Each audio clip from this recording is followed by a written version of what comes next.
death row inmates. Thomas Grasso was sentenced to death for strangling a woman to death with Christmas lights during a robbery. For his last meal, Thomas ordered a full buffet of things. He got Burger King, milkshakes, clams, but there was one issue. Thomas had asked for SpaghettiOs, and they'd given him just normal spaghetti. Thomas Grasso's last words before his execution were, "I did not get my SpaghettiOs, I got spaghetti. I want the press to know about this." James French actually begged the judge to give him the death penalty after he murdered a man that picked him up when he was hitchhiking. As he sat in the electric chair, James French's last words were, "How about this for a headline for tomorrow's papers? French fries." Patrick Brian Knight was put on death row after he abducted a couple, locked them in their own basement, and shot them to death. When he was in prison awaiting his execution, Patrick went online and asked people for submissions for what his last words should be. He got over 1,000 submissions from random people all over the world, but ultimately decided to go with none of them. He went with his own thing. Instead, his last words were,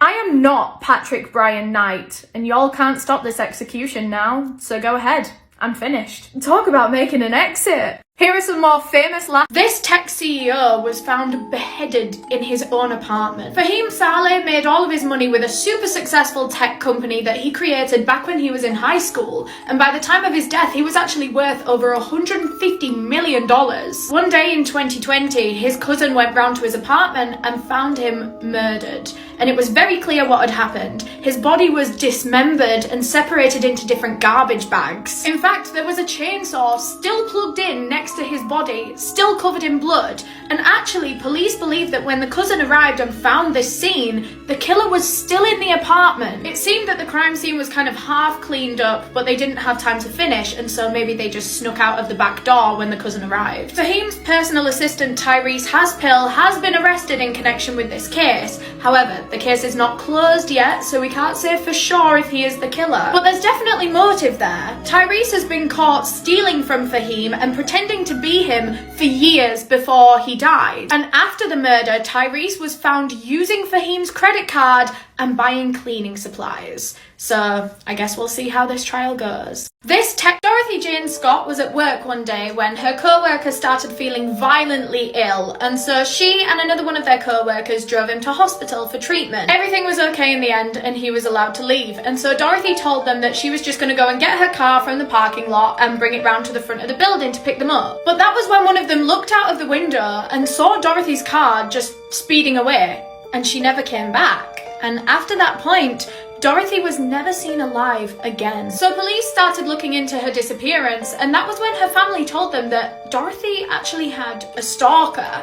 For the last few months, this anonymous man had been calling her up every single day, and it seemed that this stalker was watching her every move. Every day he would tell her everything that she got up to. He said that he was following her, and he would even threaten her. A month into her disappearance, this anonymous stalker even called up the police directly and told them that he had murdered Dorothy Jane Scott and that they were never going to find her body. For years, police couldn't locate Dorothy or her stalker, but that didn't stop him from raining terror on the rest of her family now. Now he was calling up her mother every single day, doing the same thing to her. 4 years after Dorothy's disappearance, her skeletal remains were finally found in a wooded area, although her stalker, her murderer, has never been identified and never been caught. Dorothy Jane. This is the story of a woman that killed her boyfriend with her own breasts. Unfortunately, there's no pictures of this woman online at all, so you're just gonna have to imagine this one. I'm sure you can imagine what she looked like though. She was 51 years old, her name was Donna Lang, and one night she was in her mobile home with her boyfriend when they started arguing, and this argument very quickly turned into a physical fight. Now Donna knew that she weighed more than her boyfriend, and so at one point during this fight, she just threw herself on top of him on the sofa to smother him. Neighbours said that they could hear screams coming from the mobile home, him pleading for her to get off of him, but she didn't, and Donna Lang smothered her boyfriend to death with her breasts. When police arrived, they found her boyfriend dead, and he was actually still clutching a handful of her hair from this struggle. I think she somehow managed to get away with manslaughter for this instead of murder, which means they think she didn't intend to kill him. But from the sound of the witness reports of him screaming and begging for her to get off of him, I don't know, to me it sounds like she knew what she was doing. These are some of my favourite infamous last words from death row criminals. Erskine Childers was found guilty of the illegal possession of a firearm, and so when he was sentenced to death, the judge chose an execution method that mirrored his crime. He was to be shot to death by a firing squad, and his last words were actually to those men that would be killing him. He said, "Take a step forward, lads. It'll be easier that way." James Edward Smith was handed the death penalty for committing a robbery and murder, but outside of that, he was very known to be into black magic and voodoo, and even claimed to have sacrificed a child. He actually asked prison staff if his last meal could be this specific kind of dirt. Obviously they said no, they gave him a yogurt instead. His exact last words weren't officially recorded, but the prison guards said that he promised his ghost would haunt that prison for the next 300 years, and there was nothing they could do about it. Johnny Garrett was sentenced to death in the 1980s for supposedly killing a nun. Just a side note, a lot of people think he was actually falsely accused, and so he was killed for no reason. But either way, Johnny Garrett's last words before he was executed were, "I'd like to thank my family for loving me and taking care of me, and the rest of the world can kiss my ass." These are some of my... This doctor had a really weird romantic obsession with one of his patients that lasted long after the patient died, and he wanted to find a way that they could be together forever. Carl Tanzler was a doctor working in a Florida hospital when he was presented with a new patient, this beautiful woman named Elena. Elena was unfortunately dying of tuberculosis, but Carl Tanzler couldn't help but find her so incredibly beautiful. He became obsessed with her and dropped all his other work to try and treat her and save her life. But sadly, nothing worked, and Elena died from her illness. And Carl Tanzler was devastated for 2 whole years.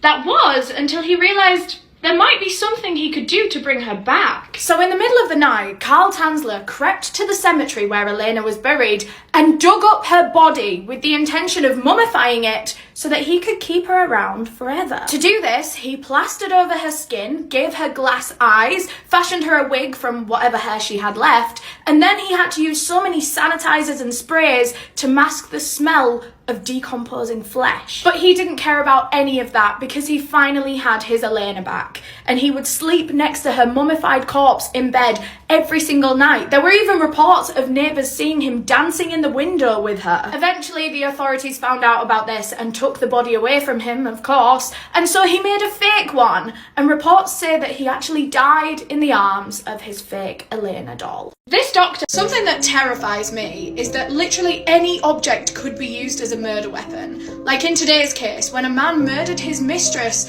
with a toilet seat lid. Marvin Hill was a married man having an affair with a woman named Christina Eubanks, and during the middle of one of their rendezvous, she asked him if he could help her fix her broken toilet. So Marvin agrees, he's helping her fix this toilet, and as they do, they break out into a big argument, and Christina starts threatening to expose this affair. And Marvin could not let that happen. He knew he needed to silence Christina, and so with a toilet seat lid still in his hand, he could only think of one solution. He proceeded to beat Christina over the head with the toilet seat lid until she was no longer moving. But that was only the beginning of this ordeal. Marvin then grabbed a dog lead, tied it around her neck, and then dragged her body out to his car with it. He then drove Christina's body out to a creek and just ditched it there before driving back home to his family and pretending like nothing ever happened. New fear unlocked.